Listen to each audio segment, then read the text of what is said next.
Ladies and gentlemen, to my left is a 2017 Chrysler Pacifica, and to my right is a redesigned 2018 Honda Odyssey. And coming up right now in the fast lane car, we're going to take both of these for a ride and see which one is right for you.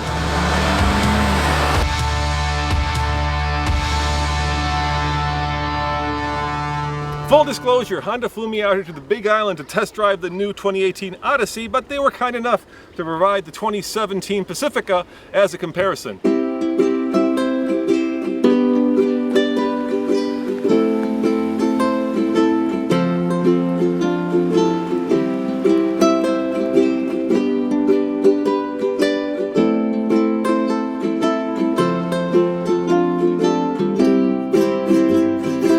I'm in the Pacifica now, and I've got the Monroney right here.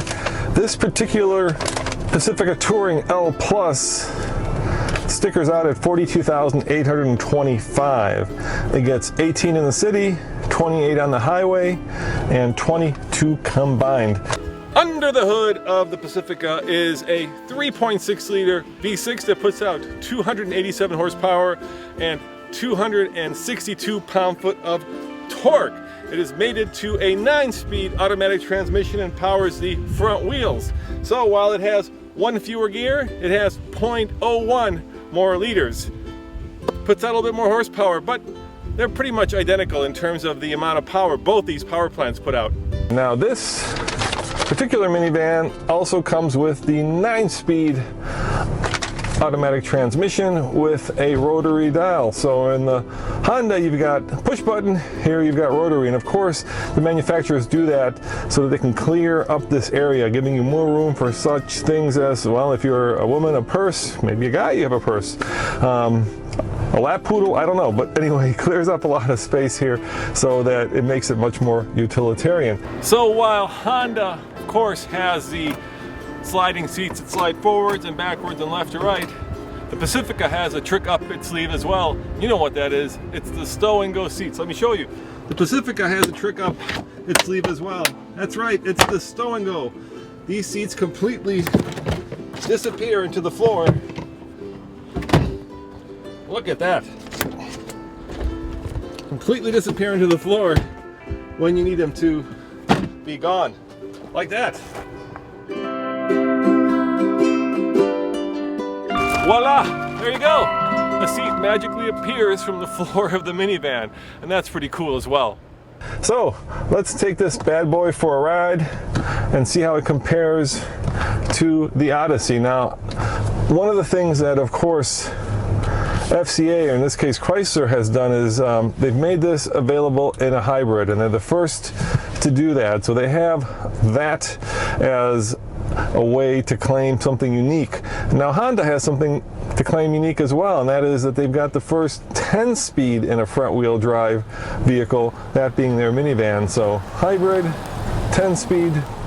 You know, this segment, while it's not red hot, is certainly popular, and at one point in time, the Town and Country, Chrysler owned the segment. Let's face it, these guys actually invented the minivan, and then they kind of sat on their hands, and both Toyota with the Sienna and Honda with the Odyssey came along and just made it a much more utilitarian, a much more usable vehicle until Chrysler lost the dominance, and now they're trying to come back. They're trying to get back into contention with this minivan. So let's go for a ride and see how it compares to the Odyssey. There is a different driving position. The hood just drops away like it's not there, so you do have a very good commanding view of the road. And let's face it, these vehicles are used for vacations, they're used for taking the kids to school and back. In terms of driving dynamics, look, no one's going to be canyon carving in a minivan, right? Both these vehicles, it's about quiet, it's about comfort, and it's about suppleness of ride, at least when it comes to the driving dynamics. And let's floor it and just see how quiet it is exactly.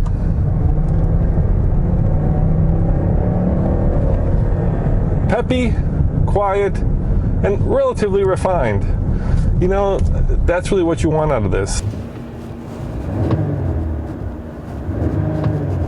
Honda prides itself on having spent a lot of time engineering the quietness. And in fact, what Honda has done is they've re-engineered the rear suspension of their minivan, because the Odyssey, while it's based on a similar platform of the Pilot and of the Ridgeline, obviously it's not available in all-wheel drive, and so they've rearranged it for maximum utility, giving you a low floor, giving you a lot of extra room, because if you have to raise it for all-wheel drive, you lose some utility.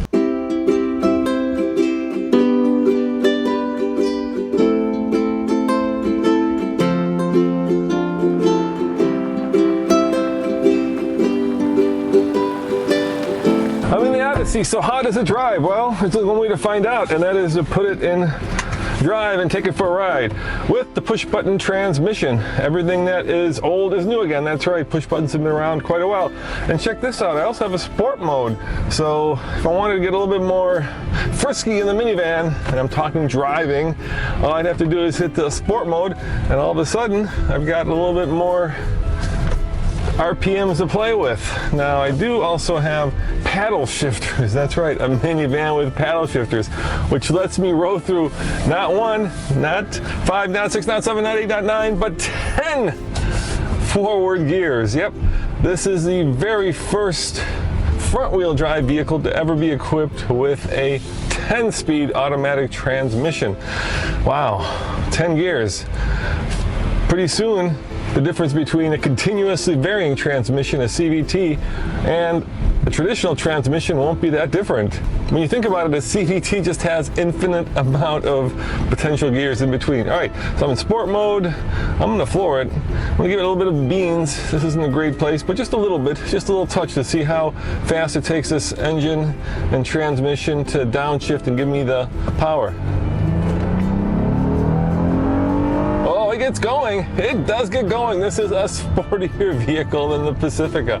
There's a little bit more of that engine growl. Now keep in mind that this Odyssey is built on the same platform as, of course, the Ridgeline and the Pilot. However, while the engine is the same, the transmission in this Elite is different.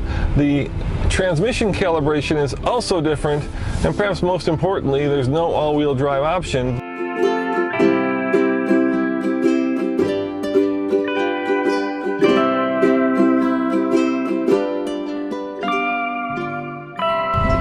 Now there are a couple things that the Pacifica brings to the table that the Odyssey does not.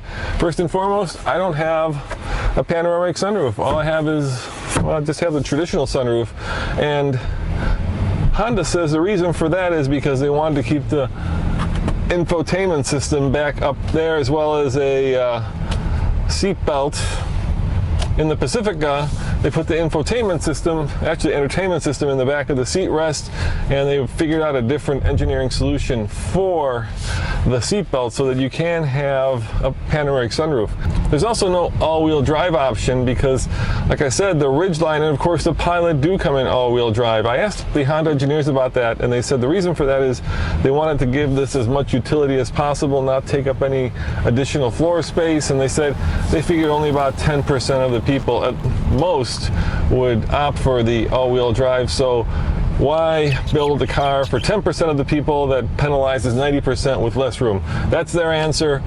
Having spent a lot of time driving in the snow in Colorado, I can tell you that if you want to sell cars in Colorado, all-wheel drive is a very nice option to have. For our two big key features, we have cabin watch. So with cabin watch, we're going to get a rear view. We've already zoomed in here. A rear view, second and third row seats. You can zoom in and you can place it on a rear or forward facing child seat in the second row. With cabin talk, we can amplify the voice. So here you're hearing my voice amplified over the speakers, and we can turn the speakers off and it would only be amplified over the headphones during this time. When cabin talk is active, the rear entertainment system audio is muted. So let's talk about how this drives.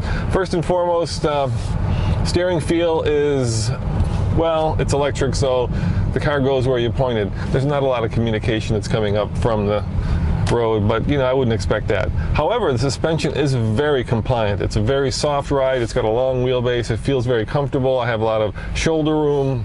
I also feel like the brake pedal is very linear, so I'm not feeling like the car is grabbing or like I'm having to modulate. So the basics, the steering, the suspension, the quietness, and of course the braking are all there.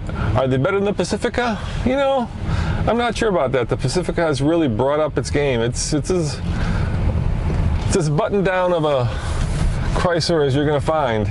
You can tell that they put a lot of engineering time and talent into it. So let's see if it's quiet. I'm going to floor it and I'll let you listen. I'll let this car get ahead of me so that I don't blow through the speed limit, and we're going to give it a little bit of the gas.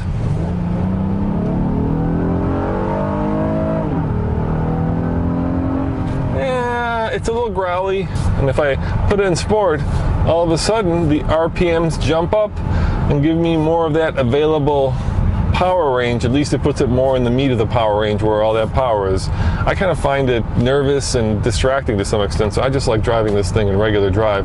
I'm not sure that a minivan is something that has to have a lot of sporty potential, but this one has it. In terms of kind of the way this van is buttoned down, I'm impressed, guys. I really am. Everything that I touch feels expensive. Everything I look at is elegant. Nothing feels like it's being cost cut. Now keep in mind, I am in the elite model, and when they bring us to these events, they don't give us the entry-level model. So this is just talking about the one with all the bells and whistles. And let's face it, this is going to be also the most expensive one. But you know, you pay a lot, you get a lot. And with Honda, I think there's a honesty of engineering that comes shining through a lot of their products. I started this review by asking a simple question: which one of these two minivans is right for you? Now, you know that Chrysler invented the minivan, and with the Pacifica, baby, they are back. And of course, the Honda Odyssey is the best-selling minivan in America. And with this new and improved version, they're not going to give any ground to the Pacifica. So which one is right for you? It really depends. They're both great minivans. It just depends whether you like a Chrysler badge on your minivan or a Honda badge. As always, this is Roman reporting for the Fastlane Car. Check out tflcar.com for more news, views, and of course, lovely Hawaiian minivan reviews. See you guys next time. Ciao.